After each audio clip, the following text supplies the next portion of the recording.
This is She Goes Beyond, and I'm your host, Victoria Fregis. Here we're dedicated to changing the status quo and building a powerful community of women who can do it all. Who says you only have to be one thing? So grab your rod or your bow and tune in to the stories of women who love the same things that you do. You never know, you might just meet your next best friend.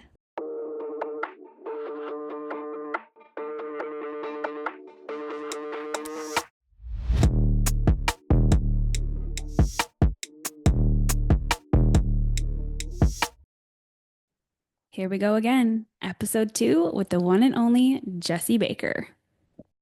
You created 3 custom colors with Suick this year. Let's talk about them. That is like, honestly, this is so cheesy. That was like a very proud moment for me. And like, I am like such a Suick fan, and I have been ever since I started musky fishing. But I like, so we came out with the custom color tubes with Red October, which was also really cool. But like, I don't know, the fact that they're mine just like gives me such like a I don't know. It's just like a really good feeling. And I wanted to do something for Mike too, that like who owns Suick, because he is such a good guy and he's like been so supportive of like me, of like, giving me baits and stuff like that, where I just like came to his shop. So I was in Green Bay last spring, first time in America in 3 years because I was banned. And he's like, come down to the shop and like do a tour or whatever. And I was like, okay, that sounds cool. So it's like an hour and 15-minute drive from Green Bay. So I went one down one day and I was like, this is so cool. And like not last year, but the year before, I had asked him to do a custom color for me. We were fishing on Eagle, and it's like it's a flat black Suick with like a silver back, and it looks similar to Doug's Bulldog that he does really good on. So he made one for me, and he had a bunch there that he was like giving to me or whatever. And then I was like, while I was there, I was like, hey, like, would you ever be willing to like do like a custom color with me? And when I say I don't ask for things. I have a really hard time like being like, "Hey, do you want to do this?" or like, "Can you give me something?" I don't ask anyone for anything. Like I'm so uncomfortable with it, but I was like, I have some really cool Suick color ideas. Like, would you be willing? And he's like, "Yeah, for sure." And I was like, "Really?" And he's like, "Yeah, let's do it." And so I literally drew them. I wish I had my papers are at home, but I drew them out, colored them with markers, and then sent them to Mike. And like he would just send me an example, and then I'd be like, "Okay, tweak this." And then we came out. There's actually 4 colors, but we only launched 3 this year. And I like sent them to some people and like fished with them and like had some like really good action on them. And it just like means so like when someone buys a Suick that's mine, like it really does mean something to me. Like, and I hope that everyone is like that buys one like catches a big fucking fish on them. Like I'm like, yeah, do that. But like, yeah, so I just kind of wanted to do something for Mike, and like I set it up so I could sell them through Thorn Brothers. They should be available in the next couple of weeks through Lake of the Woods Sports in Canada, because that's like kind of like our Thorn Brothers in Canada. And it's just not feasible right now to like buy anything from the States and bring it over and pay all the duties and shit. So yeah, I'm like, hey, but the thing I said to Mike, hey, like you like maybe want to do this again? And he was like, yeah, for sure. So I got to get back to my drawing board here. So you picked 3 colors. Why did you choose those 3 color patterns? Yeah, so purple is actually my favorite color, and it's always been the best color kind of that I've had on Pipestone. So I've Rough Rocks Revenge is the custom color double dog that Thorn Brothers had, and then I came out with a tube that was very similar, and they called it Rough Rocks too.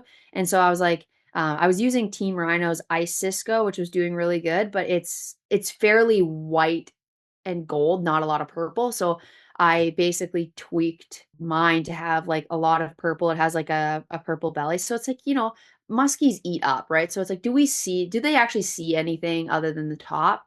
Depends, I think. But when I designed the Pipestone Princess, it has a white belly, which always does really good with just like a or a purple tail. And then when I would design Portage Sucker, so all my baits are named after spots that Doug and I have named on Pipestone. So uh, Portage Sucker is one of them, and it's got the brown with the red stripes and then the gold all around, because the gold bell I've never seen anyone do any scales on the belly. Like it's always just a solid color belly. So I wanted something that was like super flashy. Pipestone Princess is obviously like the bait that does best on Pipestone, but my overall best bait that I designed with him was portage sucker. And then one shot, I was actually only planning to launch two, but for some reason we launched three. So I didn't actually throw one shot as much as I should have. But when I designed one shot, it was to mimic kind of like a walleye, but it has a silver belly, which I hadn't seen before with the yellow stripe in it. So I just wanted to do something that was like a little bit different than your place.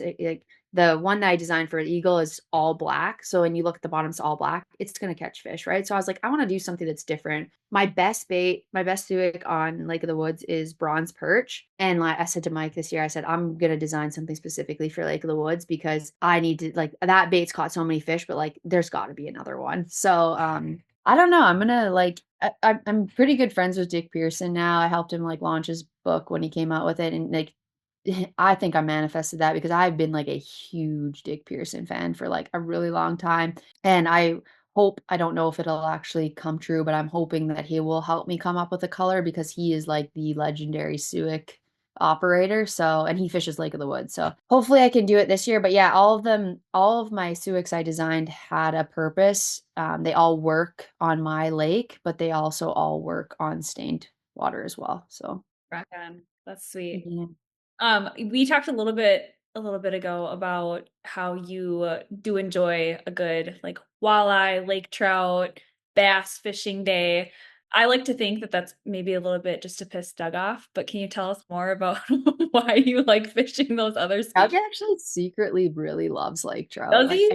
Oh yeah, like so in the fall the lake trout spawn, right? So our season ends September 30th, and like this is the bread and butter. This is what I grew up doing. The last week of September, I don't care if you have any plans. Like my parents were like, we're going to Pipestone every day, and we, catch the back then we didn't have grass. We just drop and reel. And so it's been a tradition for me since I was a kid. I always fish lake trout the last season of the week or the last week of the season. And so this year I said to Doug, we always do it in the spring because you can't musky fish. I said, let's go to Pipestone the last week, take the last week off. I actually like, he has a schedule. So like the last year I put in his schedule that the last 4 days of trout season, he would be there.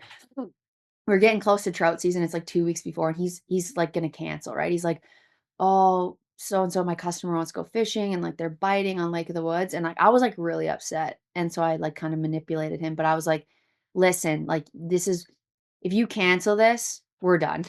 No, but I'm like, if you cancel this, like it's really gonna hurt my feelings because he's never experienced it, right? And so he comes up, he's like, whatever, he's just trying to make me happy. He comes up and he does like lake trout fishing, but it is unreal. Like we were fishing maybe lake trout for like 3-4 hours a day because this sounds really, really bad. But we were like almost getting bored because in 3 days we caught like over 100 trout. Like it's stupid. You go out there and you cast and it's like schools of lake trout and they're all like cookie cutter, like 8 to 10 pounds. You can get some like 12 to 15s, but like they're all like really fun to catch. And you cast swim baits at them. So like it's not like jig. Well, you can jig some of them, but Doug was like, "We're doing this every year." Like he was like, "That was unreal." And I was like, "I know, good thing you didn't cancel." But for me, I feel really confident in lake trout fishing. And so when I get mentally beat down by muskies, I'm like, I'll go catch a lake trout. It's gonna be really fun. It'll take me 15 minutes and then I'll like get the motivation back to go get beat up again. But I always have rods with me because like I said, I love muskies, but if muskies aren't biting, I'm gonna go try to fish for something else. Sometimes I'll go fishing for bass just to map out a spot. And so I'm like, oh, I'm not gonna fish for muskies here because I'm like all over the spot. I'm in freaking 2 feet of water and I'm out. So as I'm mapping, I'm just casting like out the back with like a swim bait or something, trying to catch bass or walleyes or whatever. So I grew up fishing multi-species. So as much as like muskies is always gonna be my first choice, but like I guess I don't like live and breathe and die by them. I say Mhm. that now, but I always have plans. I'm like, I'm gonna go to Portage Lakes every year. I'm like, I'm going taking my kayak. I'm going to all these Portage Lakes. No one's ever fished them before. And then I like muskie season opens, and I'm like, it's literally October, and I'm like, what have I done? Just muskie. This is all I've done. Yeah. So I don't know. I feel like that's a good mindset though, Jesse, to have like you're out there to musky fish, but then okay, I'm not gonna sit here and beat my head against this wall. Let's toss a different bait. Let's yeah. try a different fish. Well, Like And honestly, sometimes that makes the difference in like getting your confidence back to catch a fish. And I say this to even with like women and kids or whatever it is people always ask me, like, how do I get my wife into fishing? And I'm like, don't fucking torture her. Like, don't go out there for 12 hours knowing that you're only probably gonna have one shot. Give her the best opportunity so she can get used to it, so she can get that feeling that we have when we see a fish, so that she wants to go back. I think that sometimes how people approach it with people is just like it, and it's the same with kids. It's like you're not going to take a kid out there for 12 hours to try to catch a muskie, and if you don't see anything, like becomes that much harder to get them interested in it, right? So I probably every unless I'm going out for like an evening or something, I probably every day that I go fishing, I fish for something else for like 30 minutes to like an hour, because I'm like, it's a nice little break. Like, throwing musky baits is not easy. It's hard on your body. And so, I go catch a lake trout or I catch a walleye or a bass, and I'm like, okay, that was fun for 20 minutes. And now I got the, energy again to go beat my head against a wall. So, Um, okay, Kyle and I are very weird, not your average people in the sense of like we are always setting goals and attempting to crush them, and that's it like with every aspect of our life. We're to a fault very goal driven. Do you have any goals for 2025, whether it's for muskies, other fish, hunting?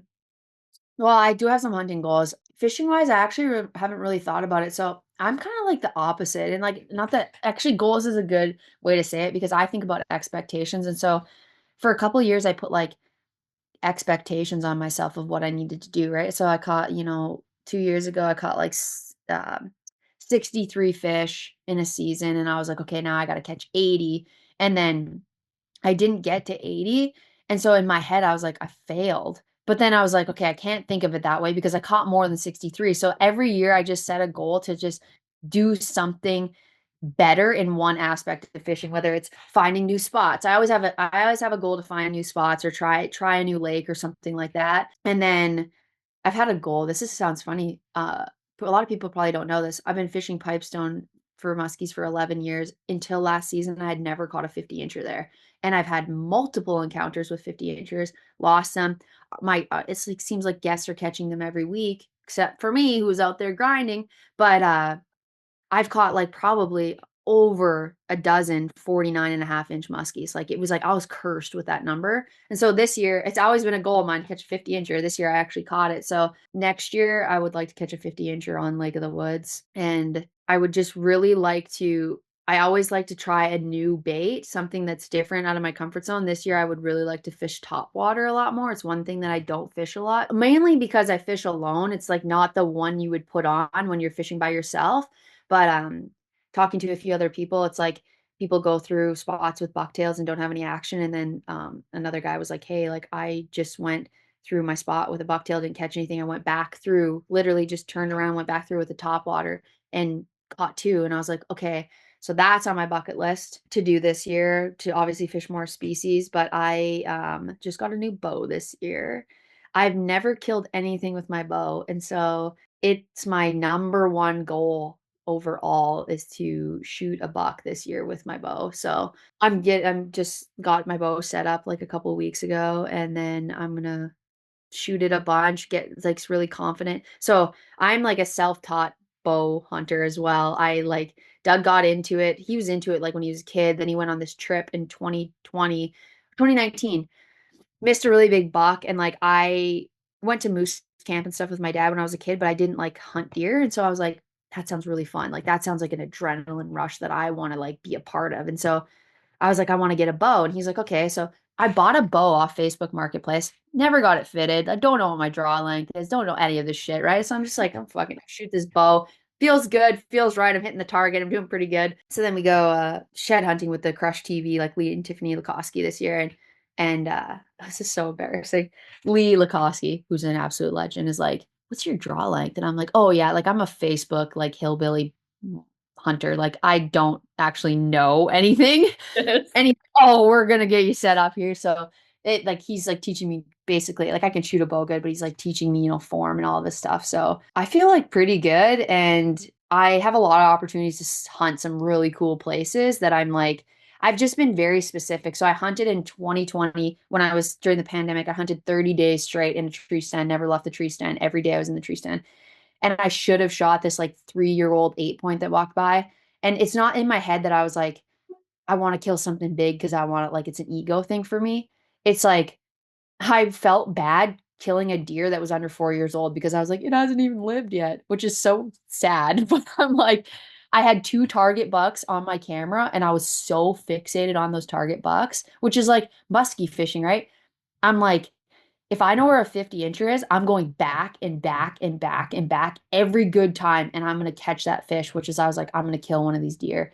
And I made the mistake because everyone's like, you got to just kill something with your bow first to get some confidence. So I might shoot a doe this fall just first before I go after a buck. But yeah, that's literally my number one goal is to kill something with my bow. Because I feel like I'm behind. I'm like, oh, everyone's been like hunting since they were like in high school and stuff. And I'm like, I want to go like on an elk trip. And I'm like, fuck, I'm running out of time. I'm old. I'm 32. I don't have much time left. Right? That's so funny you say that because I just told Kyle, I'm like, we go on the same trips every single year. And of course, they're always muskie related for the Yeah, most part. yeah, Like we are getting old, like yeah. older every single year, right? Like, and things change. Like, let's say we don't want kids, but let's say we decide that we want kids in the next 5 years, like then life changes even more. Like we need to make these decisions. And so I'm thinking the Mm. same thing. I'm like, we need to get it on an elk hunt. We need to Yeah, like figure this stuff out like now and at least plan for it. And obviously it's not a trip that you can just take, right? yeah, yeah. Willy-nilly, but like, I don't know. I feel like you got to think about it because you got to plan, you got to prep, you got to train, you got to do all that shit with those big hunts. Well, But and all the seasons, like that's what Doug said. He's like Doug doesn't hunt anymore, like at all, and he has a really nice bow and everything. But he's like, I love fall musky fishing, and he's like, I can't leave it. Like the Lakoskis were like, you can come here and hunt, and he's like, no, and I was like, you're like, please shut up. I'm like, I'm available, duh. Like what?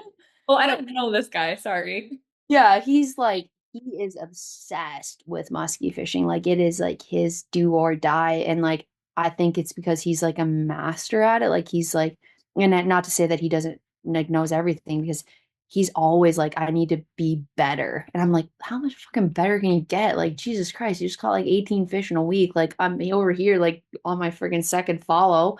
But I try to encourage him to do stuff too. It's just like so hard because you there's so many things that you want to do and you're probably the same as me is like I want to do everything with Doug. I'm like I didn't kill a deer because I didn't want to shoot that deer because I was not 4 years old and that was a mental block for me. But I'm also like I bought a double stand so that he could be there when I kill my first deer and he's like I'm not coming to the deer stand. And I'm like please. But I like want to do everything with him, and so I love deer hunting for the fact, like especially bow hunting, it is so like calm and everything in the woods is just like peaceful. And like I hunted those 30 days and then I hunted into gun season with my bow and the fur like it was like every day like a doe would come down and like bed down by me and like I've seen like my first season I seen like fucking bucks fighting and all this crazy shit. I bet you I saw like 200 deer and I was like this is crazy. It's like someone catching a muskie on their first trip. I'm like this is unrealistic. But then the first day of Wisconsin gun season, it was chaos. Like it's in like the counties where I was hunting, like it was like gunshots going off everywhere. And like I was in like and like deer were like running. And I was like, oh, during bow season, everything's so stealthy and like deer don't know what's going on. And when you kill a deer, they have no idea. But when it's gun season, they're just running for their lives. They're just like freaking full, full, full. And so I don't know if I would be a gun hunter just because, I mean, maybe I would in a different scenario, but like I think bow hunting for me reminds me a lot of musky fishing. Like it's so in depth, it's so like one on one, and everything is just like, yeah, it's different for me. So, You're unlikely, similar to musky fishing, you're unlikely to see multiple bucks in one day, yeah, right? You're getting that one opportunity. You have to be there, right time, right place, all the yeah. things. And you have the same feelings. Like literally that buck walked by. Probably, I literally have a picture of it, like broad shoulder, like could have killed it at 20 yards. And I'm just like, it's like walking by, like taking pictures. And then it gets like 30 yards away. And I go, oh shit, I was supposed to shoot that. I text Doug, I'm like, should I have shot this? And he was like, yes. And I was like, good to know for next time. There wasn't a next No, time. I'm like no, grunting to get it back. I'm like, yeah, no, I got that's gone. So yeah, yeah, it's cool to kind of cross the two worlds because I have a lot of confidence fishing. I grew up fishing from a kid and I grew up watching my dad hunt and stuff like that, but we I didn't ever hunt on my own. So that's like something that's probably been new for me in the last 5 years that I've really focused on just like getting good at shooting a bow and hopefully, at some point I'll be able to kill something with it. And if I don't, then I'll just keep trying. right, right. That's like the very opposite for me. I very much look at bow season as like my church. Like that is my thing. But I actually didn't grow up doing it either. Side note, I guess in college I had a boyfriend who was very into bow hunting and he got me into it. And then I Yeah. was like never turning back. Like this is my thing. And so with Yeah. Kyle's the same way. Actually, we got done with the muskie battle that they host in Minnesota and Wisconsin last fall, and I was going straight from that muskie battle to my deer stand, like no breaks. I went straight to my dad's house and went out to my bow stand and like Kyle, I had asked him to come with me and he's like, I can't like take any more time off work. I spend my time muskie fishing. He takes 2 weeks off to go to Eagle Lake, all the things. And I'm like, okay, like, but I wish you were there with me, similar to you. And then I shot a really nice buck, and his hope was that I would get it on camera this year. And Jessie, I'm not out there to get it on camera. Like I am so much out there for that, like you said, the solitude and just that like sitting there and getting to be one with your tree stand, one with the animals that are out there. I am not a calm person. I am the most calm person when I'm out there. My mind is not racing. I can be relaxed. And I didn't get the shot on film, and he was like heartbroken, right? He's like, "Oh my Like, God." doesn't matter. Like, We well, only, that's like Doug. He's like, we can't listen to music in the boat because how will we put it on YouTube? And I'm like, can we just have a good time? right. Adding cameras in, and I mean, I like respect obviously what they both do, but it's like, Yeah. I started filming a little bit this year, but it's so much work. And then like, I stopped focusing on actually fishing or actually doing the thing. Like, it's so hard to get them to like kind of like collaborate and like be effortless. Like, so I wear the GoPro vertical on my head and like I got some really cool stuff, like mainly and just like it's so entertaining to watch it back. Yeah. But yeah, that's such a weird, it's so hard because I like was an influencer at one point, right? And I just don't resonate with it anymore because it's like I want to get out there and I want to really be present in it. I really want to enjoy it. So like when people are like, "Oh, I love like your YouTube video, your YouTube channel." And I was like, "No, it's Doug's YouTube channel." I'm just like I just show up and Yeah. he does all the work and that's great, but it's like it's also like a lot of pressure too because like if you Oh, yeah. don't, like you said, like it's like you don't get it on film, but it's like it still means something. Like to me, I'm like if I catch a 54 incher and I miss it on film, I'm not going to be upset because I caught a 54 incher. Like that's amazing. But Right. like Doug would be like, fuck, I lost the footage, and I'm like, what, who cares? But Right. I mean, that's his job too. So, right? It's like it means something to him, and that's, that everyone's different. That gives him a purpose, and that's, he goes out there and he wants to like show people and educate people and like entertain people, and I'm just like there to say Yeah. the F word. That's Oh it. yeah. I called Kyle and I told him about the buck and I was fucking pumped, of course.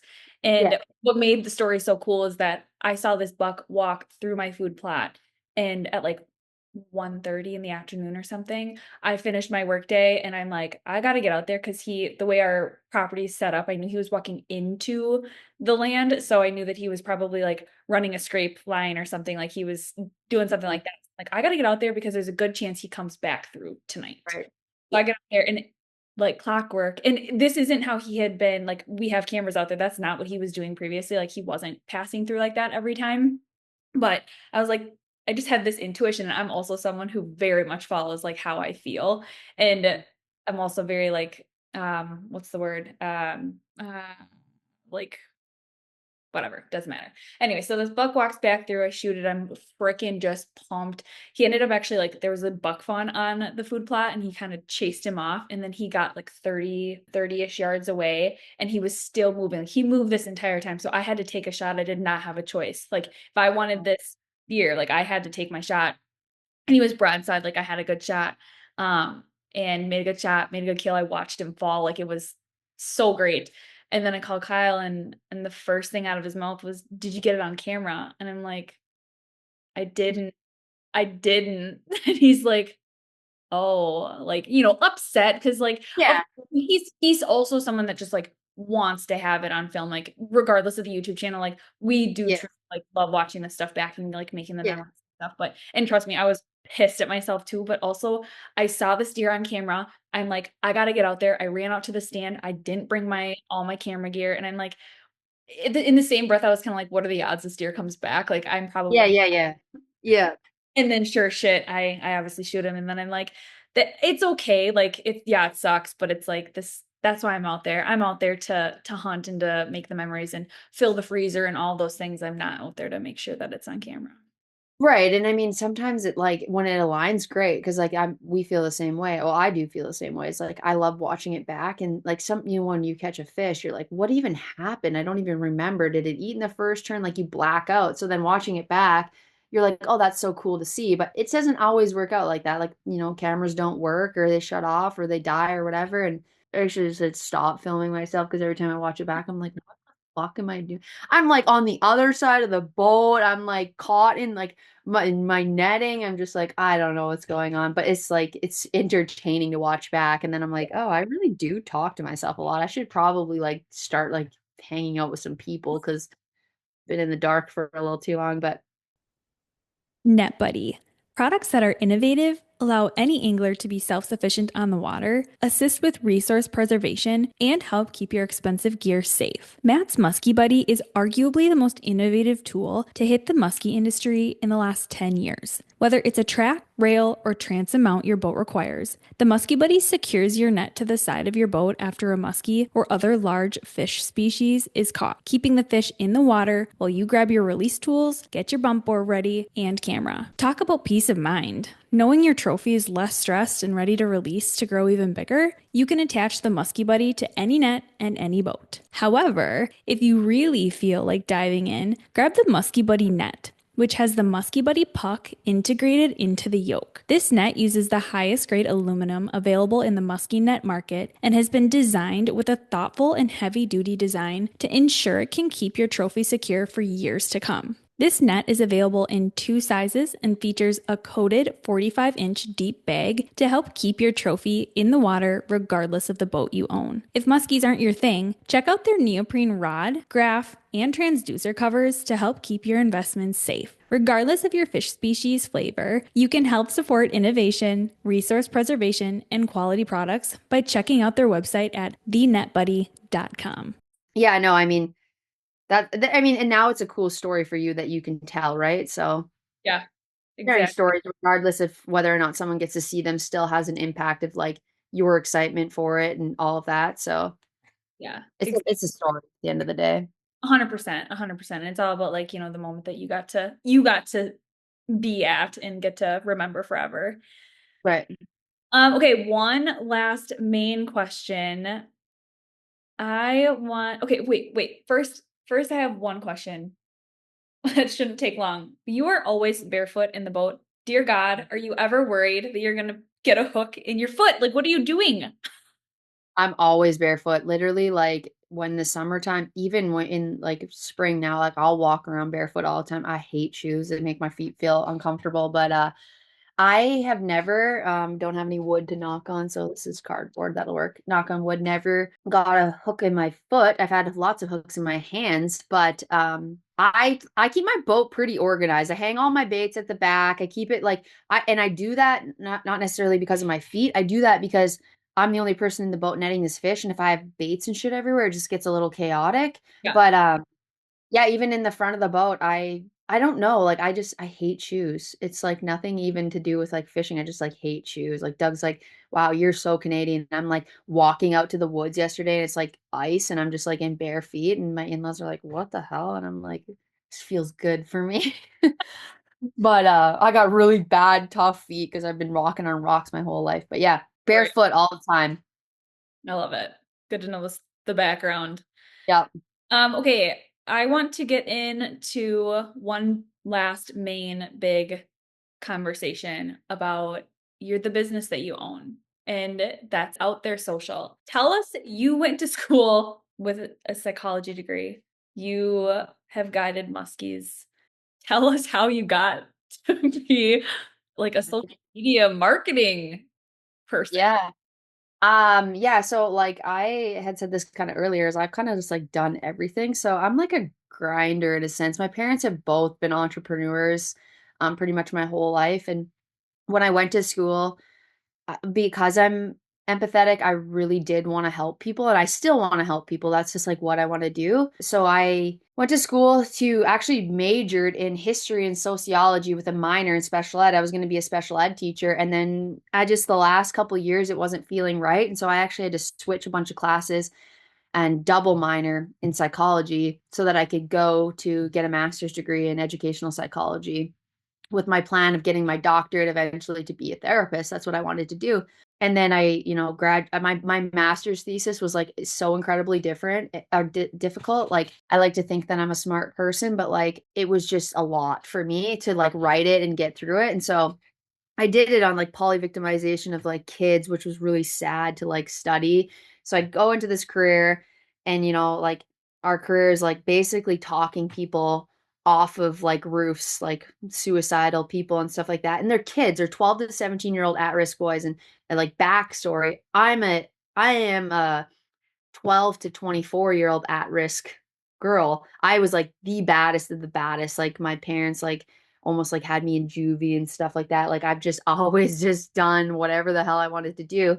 And so I left that career and I was like, it doesn't feel right for me. It was in a government setting. It was really controlled. I felt like, there was a lot of like procedures like I had to do in a situation that someone is suicidal and I couldn't talk them down in the way that the procedure went. And I was like, I'm basing how I talk to this person on experience of like how can I connect with them and help them to like change their mind because I've been there. And so I leave that career and I'm like, what am I going to do? So I go to my parents' camp. I'm working there. That's my stability. But I'm like, I can't live on, $20,000 a year. So what am I going to do? So the next year I start like literally selling stuff on like Facebook Marketplace, like a retail arbitrage, like buying stuff from fucking China, headphones, selling it, doing all this stuff.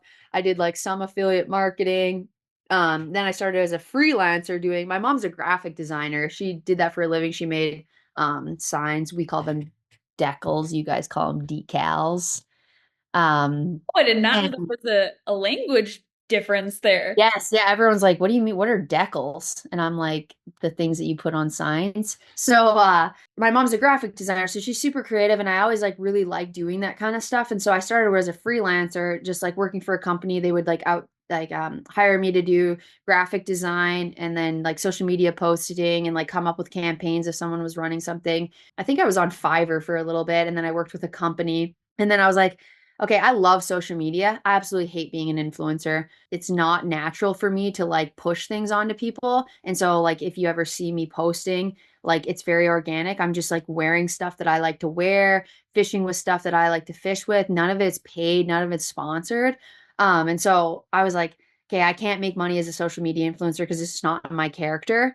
How can I make money on social media? Because I love it. And so I started doing the posting and stuff and running social media accounts, but it was like for hair salons and like banks.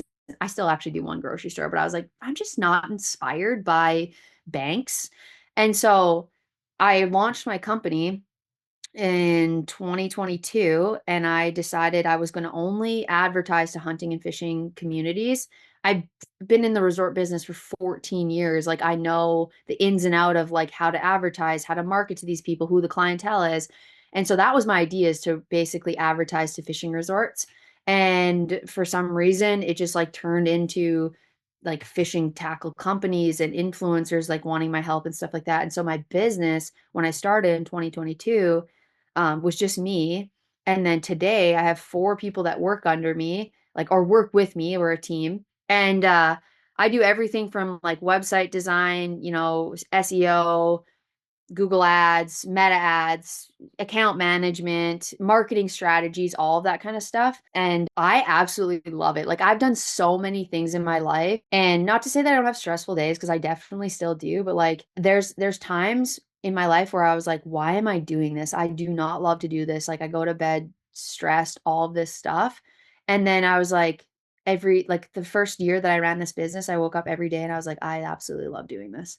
And so I knew that that was what I wanted to do. And so, and the people that I work with, like on my team, like are super amazing. Like they're all in the hunting and fishing industry. They all speak the language. And so it was really important that when we were, marketing or doing account management for people that were in the hunting and fishing industry, we spoke the language because there's nothing worse than me going to a page and being like, oh, a company runs this that doesn't know anything about hunting and fishing. Like it just takes the like genuine, authentic feeling of behind it. And I think anyone can agree. None of us want to be sold to on social media. We don't want to be product push, none of that. And so the more natural and organic it felt, the better the accounts actually performed. So I don't personally, I do a couple account managements now. I don't love posting on social media. I don't think anyone really does, but I really do love doing design work and campaigns and coming up with ads and then strategizing with a team. So I run this business full time. It's like my full-time gig. And then somehow I got like warped into taking like a corporate job as a marketing coordinator. So I do both. So I'm like, yeah, most days I'm like pretty run thin, but Doug and I always talk about this and I've said this before too, but like starting your own business is probably the one of the scariest things you could ever do. And I think a lot of people don't do it because it's so uncertain, right? It's like I need a paycheck. Like I'm like, if I don't have money, you don't live. And so that's where it came from being an influencer. I was like, I don't make money by people giving me products. Like it was cool to have free products, but I'm like, free products don't pay my mortgage. And like I have plans that I want to do and things that I want to do. So when I kind of moved to this, it just felt a little bit more like aligned for me. And it's also like opened my world up to so many different opportunities, so many connections. So I always say to people, like, my career is very, very, very stable and I feel very successful, but there are still ebbs and flows where I'm like, tax season. I don't know if you've seen I was selling feet pics. I'm like, whoa, girl, I got no money. So like, how are we paying, all these taxes this year? So you're like, make a bunch of money. And then you're like, shit, I got to give it back. So there's ebbs and flows of being like, this feels good right now. And then it feels scary again. And then it feels good. And then it feels scary again. And that's, I think, the comfort zone of being like, okay. And I truly believe that anything you want to do will work for you. It's just constant work, right? It's like marriage. It's like, I mean, everyone's like, oh, you get married and now I think people just get divorced or whatever. But it's like I say to Doug, people like, oh, you guys are so like ideal couple. I'm like, man, our relationship, ebbs and flows. We're like, we're doing this. I don't know. We're doing this. I don't know. Because it's constantly working together. I change as a person. He changes as a person. So like, it's the same with business. So, Let me tell you something. If someone says that their relationship is like this or like this the entire time, you are lying. Like, I know. tell me he doesn't piss you off. Yeah. And don't tell me you don't get under his like skin. Like that Yeah. it's absolutely happening. And that's healthy. It's healthy to like fight and then like, Well, then you have conflicts and then you solve them and you learn how your partner solves them. It's literally the exact same thing with business. Is like there's times, with employees that I've had to let go because and that's an awkward conversation for me to have because I'm like, I really like you as a person, but it's just not, I'm all about the vibes over here. So I'm like, if we're not vibing, it's just not gonna work. And like at the end of the day, I have to protect like what I've created. And so the marketing industry is so unique because it's so broad. I think when everyone thinks marketing agency, they're like, oh, you run social media accounts. And we do, but we do a lot more than that. And it's like high level conversations of like, how do we sell to people? How do we market? How do we do all this? And at the end of the day, at the back of my mind is like, I always want every person involved to win. Like we talk about, buying companies or whatever like that. And it's like, I always want everyone in the scenario to win. So like, and full transparency, if anyone ever wanted to ask me any business questions, anything about anything, like I love talking about that because the only way that I grew my business to where it was by talking to people that had businesses that were successful. Like I have no shame when it comes to like having conversations and if someone gives me the invitation to be like whatever you want to know, I'm like okay, I won't ask them until they're like, hey, do you have any questions? And I'm like, yes, I have 105 questions. When do you want to talk?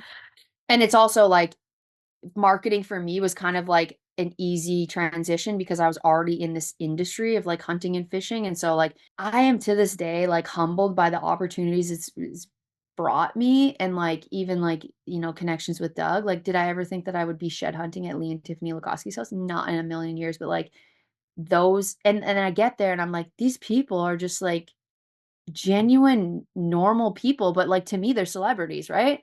And so it's just really cool. I've worked with a lot of really cool brands and a lot of really cool people to do something, just stuff. And like I don't know, I wish everyone woke up every day and was like, I like love this life that I've created. I just like love doing this. And so I'm like a big like cheerleader. I'm like, if people message me, and I don't want to like be like, go for it, and then it's like a failure. I failed at like multiple businesses before this, like tons of different things. Like I did a bunch of shit that I spent a ton of money on and it didn't work out. And then someone told me, they were like, it's like, think of my degree. I spent $80,000 on a student debt like that I still have to pay off. And I'm like, I could look at that and say that was a waste of money.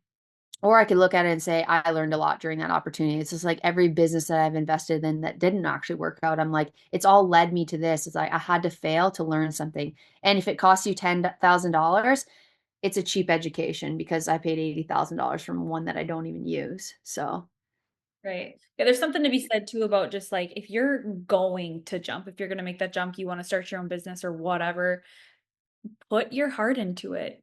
Put yep. your put everything you've got into it. Like that's the same thing with this podcast, or and I always go back to this podcast because I got out of my comfort zone. I don't like talking like this. Like I'm super outgoing and very much like someone who's gonna like easily make friends. And I'm a girl's girl. Like I do want to be like I want to make everyone happy and I want everyone to love me and all the things. But this was hard for me. And also I told myself going into this, you're gonna do it for a full year. You don't get to decide halfway through that you're done. Like, Yeah. if you're doing this, you're doing this. And then I once again, goal driven, doing research, and I'm like, now I'm kind of like, no, you have to do this for 2 years. Like, Yeah. if you want to see this like progress and do well, and like if you want this to be your life, like you need to keep going, even when it's hard, even when I haven't made a dollar. Like I've actually spent more money on this damn podcast than I'll probably make in 2 years. But like you have to do that. Like to if you want to see things be successful. But like you said too, there's always that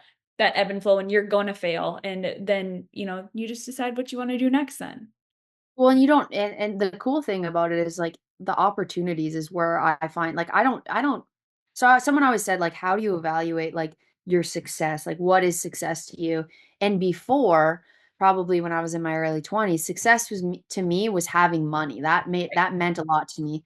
And because I wanted things and like my parents had things, and like I seen things that people had that I wanted. And so that was and now success to me means waking up being happy. Like that is successful to me. And I asked my cousin, she's a chiropractor, I said, what is success to you? And she says, having a full schedule. That's what success is to her. So it's like, how do you determine your success? And like at the end of the day, that's what you want to do. And so like now opportunities to me create value. So like, I make connections with people, and like where do those connections lead to? What now does that do for me? Like, I mean, working with a brand like Sims has put me in contact with so many people that now someone that I'm like collaborating with as a side business has come from a connection with Sims, and he like adds value to my business. And I'm like, this is to me, this is success. This is something that I like wouldn't have if I didn't grow a social media following, if I didn't make those connections. So now you with this podcast, it's like,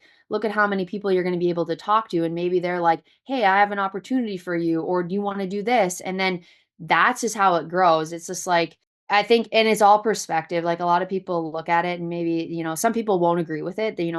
Some people are grinders. Doug's a grinder. He was, born and taught to work hard all day until you go to bed. And for me, I'm more of a work smarter, not harder. Like I work hard. When I first started this business, I was, last year I ran this business at the camp working 16 hours a day plus this business. And I was like tired at the end of every single day. I was tired and I didn't fish as much as I normally would or want to, but I was like, I have to sacrifice right now to grow this. And then now this year I'm like, hey, I'm hoping I can just coast and I can do trips and stuff like that. But it comes with sacrifice. It comes with, failures, hard work, all of that stuff.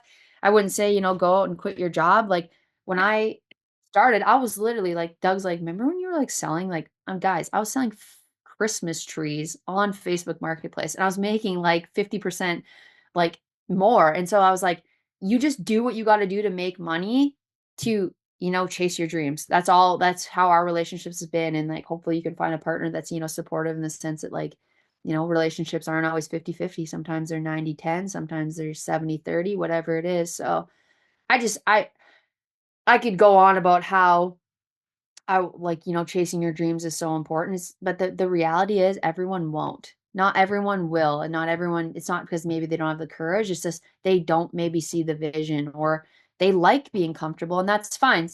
It's there's people that are good and then there's people that strive for greatness. And like I've just always kind of put myself in a circle where I'm like, I want to be great because not only if I'm great, I feel good, but I can also like hopefully pass on those tools for other people to have greatness. So that's why I started a team. Like if I would have grown out there social and continued to do it by myself, I probably wouldn't still have a business because I can't run 25 social media accounts and I can't build websites and I can't do all of this. And that was hard for me to give up control of being like, I've worked so hard for this, but here's a piece of it.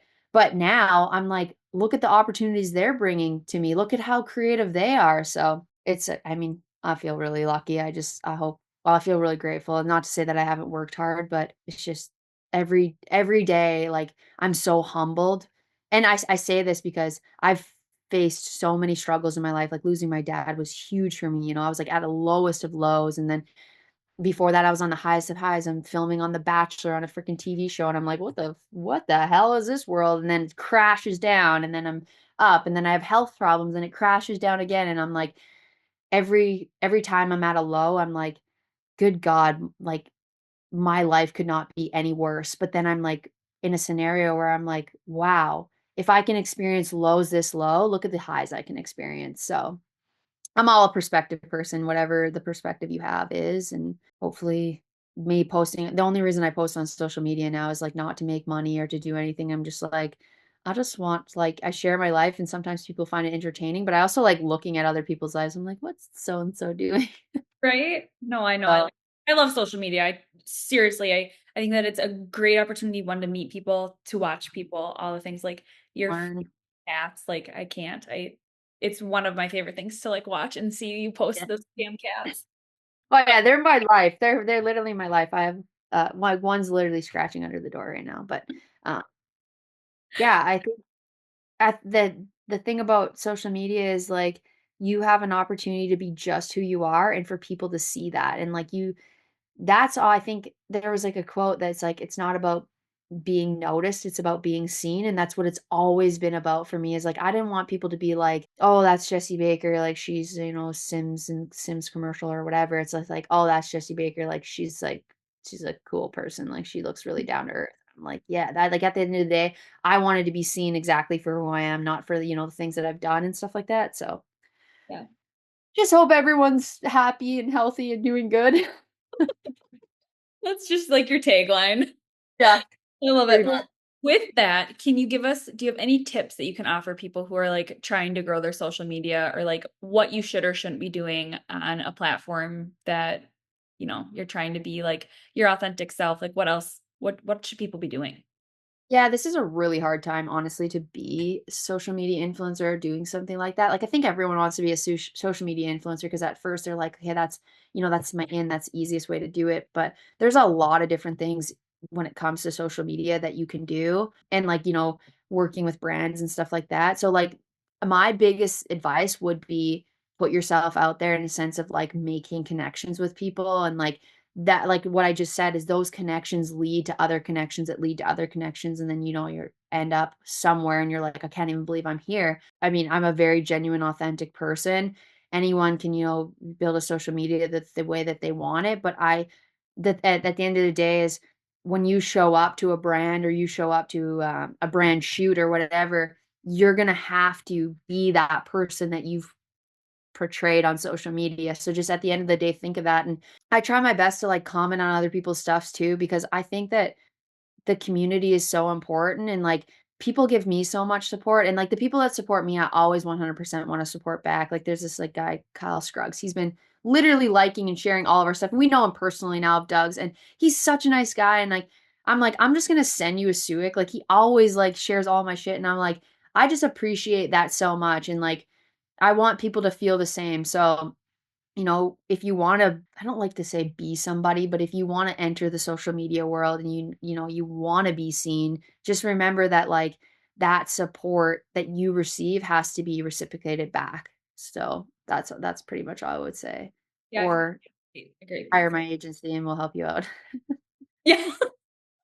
Right? Well, yeah, exactly. Exactly. Have you thought about potentially like, I don't know, writing like a guide of like this is Yeah. how I'm SEO. actually doing that. That's funny. I'm actually doing that right now. I'm doing one for hunting and fishing of like how to like, because I have like such a unique perspective too. I work for a corporate company that, we work with ambassadors and stuff like that. And so I know what companies, not all companies, but I know what this company specifically values. And it's not like, social media posting only gets you so far. So it's like, how do we work other ways of collaborating of what do you have to, what value do you bring to the table? And, that's really hard to do by filling out a form that says, hey, I want to be an ambassador.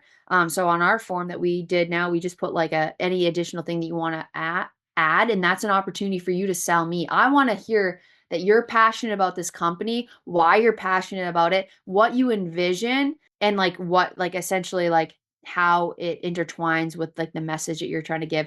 The one thing I will say is like for me, a really big ick is brand jumping. It's like I would never go to if a company, sometimes it comes down to money, but if a company was like, hey, I'm getting paid, just for example, if I said I'm getting paid $10,000 by Sims and AFCO said I'm going to pay you 15,000 or 20,000, Mm. even 30,000, I would be like, I'd evaluate what is my relationship with Sims, what are the values at their business and their brand and the people that they are, and what are the values at Aftec. And I don't know Aftec at all, I'm just using that as an example, but like I really to my core appreciate the values that Sims has and also the people that I work with. So I'm not going to sell myself out. And also I've worked with companies too that are like, so and so was just wearing Sims and now they're wearing Under Armour, and then okay, the Under Armour deal didn't work out and now they're back to Sims, and it's like it gets a little confusing, right?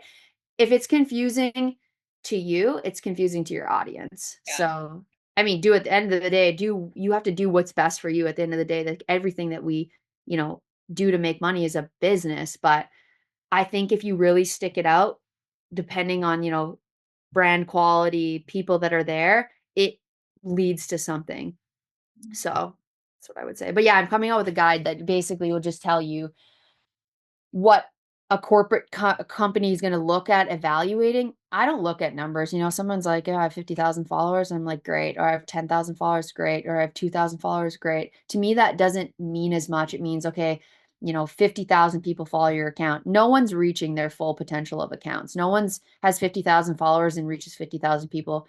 On a lot of the times, they're reaching like 5 to 10% of their audience, which is really low. So it's like, okay, you have this following, but like what kind of connections are you doing? So Doug, he's a guide. He talks to, 300 people a year that get into his boat. That's value for him, right? Outside of social media influencing, or somebody that has a connection. So say somebody had a connection to Sims and I wanted that connection to Sims. Now they have value. So that's just like what I look at from a business standpoint. And that's kind of the tools that I'm putting in this kit I probably like sell it for like $20 or something just so I could, or offer it as a freebie, because I think it's an opportunity for people to just see not only what social media can do, but what other opportunities there are outside of social media in the marketing world. Because we all think social media, social media, social media. And as you know, and I'm sure Kyle knows, like social media and like YouTube and shit is a lot of work. And like it doesn't make a lot of money. And so you really have to grind it out to like have that vision to see something. So like Doug, he went to paid subscription, right? Because he's like, I can't afford to do it without. And he took backlash, but it's finding what works best for you. And so if you give people the tools and the opportunities and they to do what they do with those tools and opportunities is up to them, right? So Right. yeah. Yeah, for sure. Are you gonna have like information on like SEO and like algorithm and like things like that in that document? Yeah, I will. And like, every all algorithm and stuff, it changes all the time. That's essentially Yeah. why I started a team because I was like, I need people to like be like on this and looking it up all the time. But there's kind of ways there's some tools in there that I personally use in my business to like keep track of those things and like things that will make your life a lot easier than having to go on and social media, as much as I love it, is one of the most exhausting things in my life because it's Oh, like I'm on there and I'm consuming so much energy and I'm putting so much time into it. And well, that's why I have like essentially a business, right? Because people don't have the time to do it. But there's a lot of things outside of social media in the marketing world that people like are completely untouched by people. Like when you do something, you're like, I feel like I'm just a little bit behind. Let's just use like affiliate marketing as one of them. It's like, okay, or network marketing. You're like, okay, everyone's doing this and they're making a bunch of money, but I'm like the 120th person, so I'm not making any money. I'm a way behind. But marketing, this industry of marketing is like hasn't even got close to reaching its peak. So it has a lot of potential. that's awesome. Yeah. So Cool. that's a little business spiel. Well, business spiel. I like it. Okay, well, now's the time. I'm gonna get into just a few girly girl questions and then we'll be done. It's been 2 hours, but I know we're just vibing over here. damn it, I can't stop talking to you and like the conversation just keeps going. But I'm gonna get into some of the girly girl stuff, and I know Jessie, that's not your thing, but I gotta ask the It question. is kind of actually like when you said we were talking earlier and like I love to like get dressed up. This is very like weird, but like I love to get dressed up and I love to go for nice dinners. I love cities. Like I don't ever want to live in a city, but I love to go to the city and eat really good food and like do some really good shopping. I think that it's cool when you can do both. And it's great that you can. You have the opportunity to do both, but Yeah, talk dirty to me. That's like my literally my love language, both of those things. Like, and that I think that's too like where women think like you have to be this one person or you have to be this one person. I'm like, nah, like I can oh, one weekend I can be gutting a deer and the next weekend I can be out doing shit. I don't know, like out in the city, like you said, like there's no reason we can't do both of those things. But that's something that the girls I bet don't know about you. So that's thank you for sharing. yeah, I like love very high quality food. So like I like when I left the show, I lived in Toronto and I was like, I love that bougie lifestyle, but I couldn't live in it. I had to visit it. So like I'm the type of girl that's like, I like to like when I'm at home, like be in sweatpants and stuff like that. But like I also am like, okay, I love going to weddings because then I like to get to wear like a dress and like look cute and like do my hair and all that stuff. I love that, but I only love it temporarily because then I'm Right. like, that was fun. Now let's get back to sweatpants. Yep. Yep. Exactly. Yeah. Exactly. Okay, so jean shorts, you always have the cutest jean shorts on the boat. Where are you buying your jean shorts? I buy my jean shorts a lot of different places. American Eagle is probably one of the places that I shop most for jeans, which is kind of weird. I think like everyone thinks they're a little bit outdated, but like they are the most comfortable. And I am like a curvy girl. Like I got a smaller waist and a big, Doug calls it a big dump truck. So we talk about fat. He always says fat. You have a fat ass and it's PHAT. But Right. American Eagle makes like curvy stuff for women, which I found like has fit me like a lot better than other clothes. And so I always wear jean shorts in the boat because I literally hate and I love Sims, but I hate every women's like athletic shorts except for one pair of shorts that I got off Amazon that like have like a cinched waist and like I just I jean shorts are my vibe. Like I'm comfortable in them. They fit good. And so I buy them at American Eagle. I get some jean shorts at like TJ Maxx and stuff like that. And Mhm. then Garage Clothing is another one that I've bought some jean shorts at. But I would say probably American Eagle is my most popular one. Love it. Yeah, Yeah. they're tried and true, right? Like they've been around forever. They do have good jeans. They're good quality and they're not super expensive either. They're not. I know. Like, usually you can go in there, it's like buy one, get one Yeah. 50% off. And I love a good deal. So Yeah, same. Okay, fishing sunglasses. Are you a Costa girl or what do you? yes. So, I was always an Oakley girl. So my uncle is the Oakley rep for like pretty much all of Canada. So I grew up wearing Oakleys my whole life, and I still do wear Oakleys. But I have a couple pair of Costas.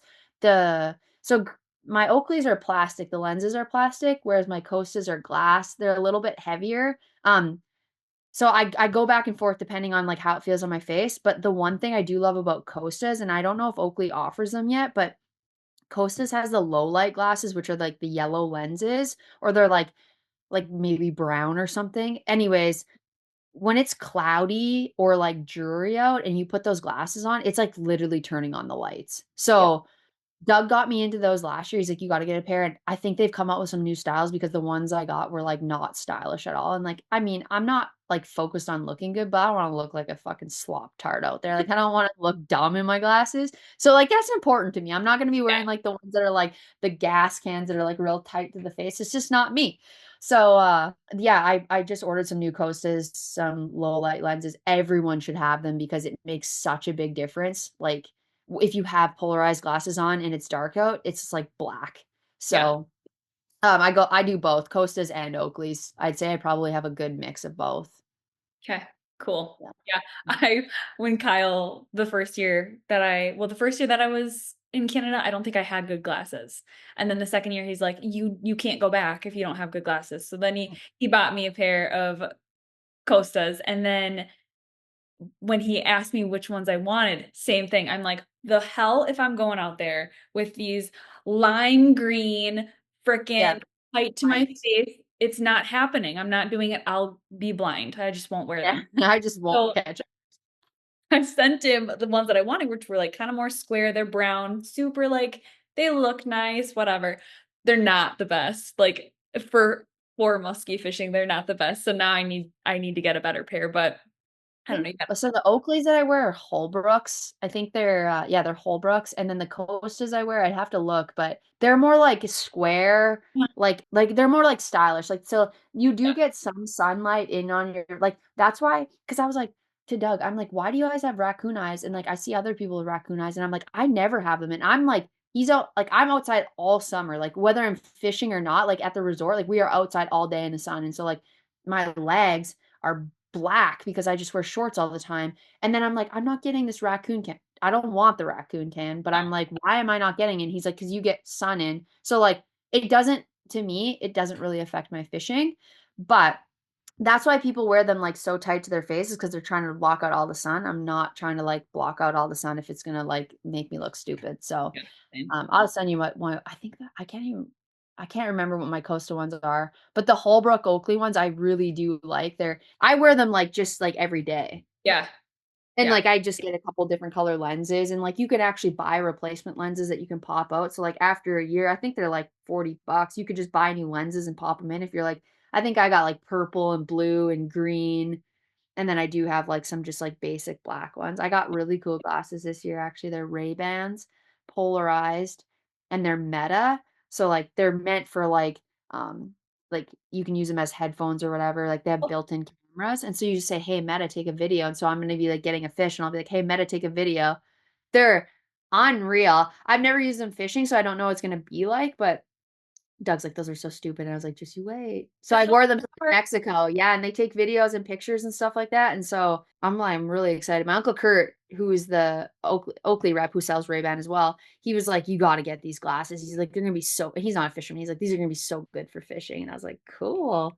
Wait, So it's clear? Like, is the video clear? oh yeah, it's like the pictures are amazing. Like I just like went to Mexico and every picture I took was with my glasses. Like so I just like say like hey Meta take a picture and then it's just like makes like a little beep and then it's like hey Meta take a video and then that you video and then you say hey Meta stop video. It's crazy. Okay. That is a game changer. I have a really tiny head and Mhm. Kyle makes me wear the GoPro on my head, and I Oh, it's so heavy. so heavy and my neck and my head and everything just hurts because I have to have the hat super tight to like stay on my head.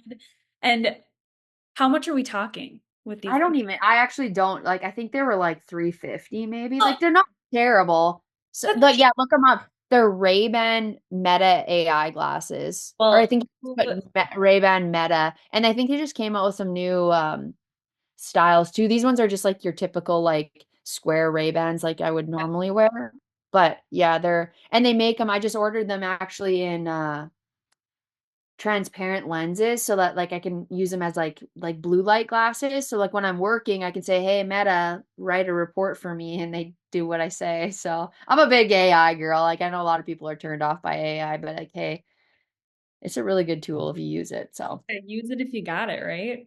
yeah, yeah, Huh. you'll have to look them up. They're pretty cool. I'm gonna have to get myself a pair. That would be sick to just be able to wear my I sunglasses. just don't know if it's gonna like I think it's gonna work, but then I'm like, am I gonna be like in the middle of like seeing, oh, here comes a fish, and am I gonna remember to say, hey Meta, take a video? So we'll see how it works. But yeah, I know the GoPro struggle because it does really hurt my head, and it's like your hat is so tight to like keep it from falling down. And it's I only wore it for half of Doug and I's trip because I was like, it's uncomfortable for me. Oh, So I take it off all the time. And Kyle's like, you gotta have the hat on, Victoria. And I'm like, oh, it hurt.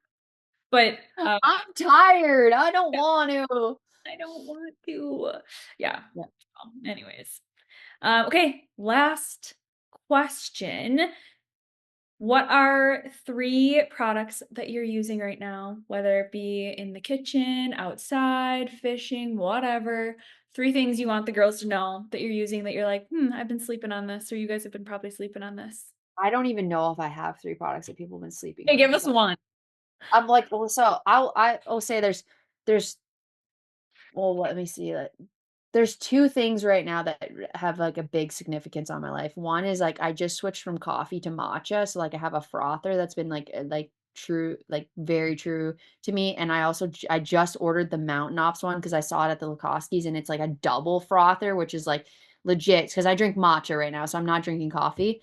Um, so that was, like, one thing that I was really excited to get, and then another thing that, like, I've gone back and forth with, but I, like, don't as you can tell, don't really do my hair much, but when I do my hair, like, I never blow dry my hair, I think it's so bad for your hair, but I got one of those blow dry brushes that, like, is supposed to be like a blowout brush, like, you know when you go to the freaking hairdresser and, like, you leave there and they do a blowout and you're like, "My hair looks amazing," and then you try to go home and do it and you're like, "What the fuck just happened?" You're like, "Whoa." So I bought one of those blow dry brushes, like, last year, and I think it's a Hot Tools one, it's purple. Oh yeah. I got it off Amazon. It's amazing. And so I didn't obviously use it today, but if I shower and then blow dry my hair, it takes me like 15 minutes and I have a lot of hair. And like my hair stays like nice for like 3 or 4 days. Like it looks like I've had a blowout for 3 or 4 days. So that is one tool that I was like, like my friend Savannah, she doesn't really do her hair ever. Like we're both kind of the same, but I was like, you need this because if you're going to like a show or something and you're like, I don't have time to get up at 6 a.m., shower, blow dry, do my hair. I would shower at night, blow dry my hair. So it takes me like shower and blow dry my hair 30 minutes. And I wake up the next day and I'm like, I just fucking came from the hairdresser. It's, like, amazing, like, I don't even have to curl my hair or anything after I do it. It's one tool that I would, like, suggest that everyone has, and actually Christine Fisher, who's a, Bass girl, she was, like, talking about it, like, a couple months ago, and I was like, "This is legit," and she was like, "I know," and she's not someone that I would picture doing her hair either, so Yeah. that's probably another one off the top of my head that I could think of, but, yeah, other than that, I'm a pretty simple gal. Yeah. Nothing wrong with that. All right, Jessie. Well, I've taken a lot of your time and it was just too easy of a conversation. I couldn't end it any sooner than this. But where can people find you and then where can people find out their social?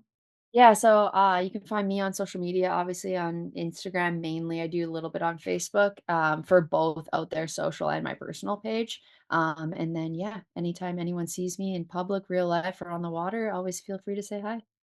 Love it. Awesome. Well, thank you for being here Thank and you. ladies, we'll catch you next time. Yeah, thanks for having me. At Hartung Taxidermy, we specialize in preserving memories of the hunt or the catch. Tyler can create lifelike lasting memories that capture the essence of your experiences. What they offer? Custom taxidermy, specializing in turkeys to big game like bear, mountain lions, bobcats, and deer. We craft stunning pieces that showcase the unique characteristics of each animal. Why choose Hartung Taxidermy? Tyler is a skilled and passionate craftsman with years of experience. He creates detail oriented, lifelike creations that stand the test of time. Also, affordable pricing and a commitment to the customer satisfaction. Bring your memories to life with Hartung Taxidermy. Contact them today to schedule a consultation. Call 715-416-4008 or visit him at Hartung Taxidermy on Facebook or Instagram.